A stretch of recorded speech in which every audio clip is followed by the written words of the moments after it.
Myself, Dr. Seema Sharma, Assistant Professor, SG Government College, Beawar. आज हम पुरुषार्थ के बारे में पढ़ेंगे।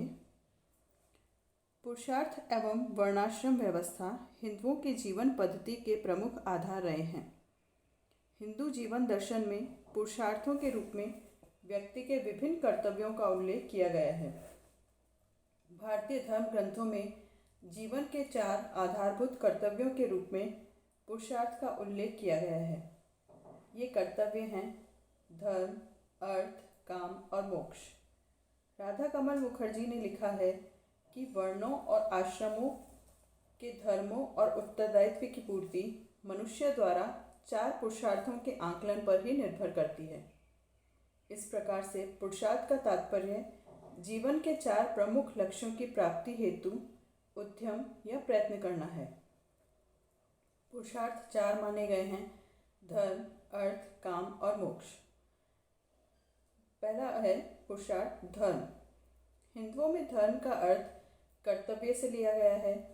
धर्म सबको धारण करता है, अधोगति जाने से लोगों को बचाता है तथा जीवन की रक्षा करता है। मनु ने धर्म के 10 लक्षण बताए हैं। हिंदुओं में राजा, प्रजा, वर्ण, मित्र आदि सभी के कर्तव्यों को इनके धर्म के नाम से संबोधित किया गया है। दूसरा है अर्थ। अर्थ का तात्पर्य धन या संपत्ति से नहीं, वरन उन साधनों से है जिनकी सहायता से हम अपनी भौतिक आवश्यकताओं की पूर्ति करते हैं एवं अपने अस्तित्व को बनाए रखते हैं। इस प्रकार से अर्थ उन सभी भौतिक पदार्थों और साधनों की प्राप्ति से संबंधित है जिनके द्वारा मनुष्य अपना तथा परिवार का भरण पोषण करता है तथा प्राणी मात्र के प्रति अपने कर्तव्यों को निभाता है। तीसरा पुरुषार्थ है काम। काम का प्रयोग 2 अर्थों में किया गया है। एक अर्थ से काम का तात्पर्य यौन इच्छाओं की पूर्ति से है, तो दूसरे अर्थ में काम के अंतर्गत मानव की सभी प्रवृत्तियां, इच्छाएं और कामनाएं आ जाती हैं। इससे मानव के सौंदर्यात्मक और भावुक जीवन में को व्यक्त किया जाता है। चौथा पुरुषार्थ है मोक्ष। मोक्ष जीवन का अंतिम पुरुषार्थ है, जिसे बौद्ध साहित्य में निर्वाण और जैन साहित्य में कैवल्य के नाम से पुकारा गया है।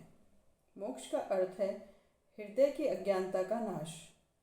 जीवन मरण के चक्र से मुक्त होना भी मोक्ष ही है। मोक्ष प्राप्ति के 3 मार्ग बताए गए हैं। पहला कर्म मार्ग, अर्थात अपने निर्धारित कर्मों को पूरा करना।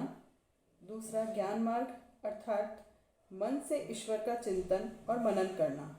और तीसरा है भक्ति मार्ग, अर्थात ईश्वर की पूजा, आराधना या भजन करना। डॉक्टर प्रभु ने पुरुषार्थ को आश्रम व्यवस्था का मनोवैज्ञानिक नैतिक आधार माना है। मनोवैज्ञानिक आधार के रूप में व्यक्ति धर्म, अर्थ, काम की पूर्ति करके मानसिक संतोष प्राप्त करता है तथा नैतिक आधार के रूप में वह व्यक्ति में मानवीय गुणों का विकास करता है। पुरुषार्थ का समाजशास्त्रीय दृष्टि से महत्व है। यह मानव की पशु प्रवृत्तियों का समाजीकरण करता है।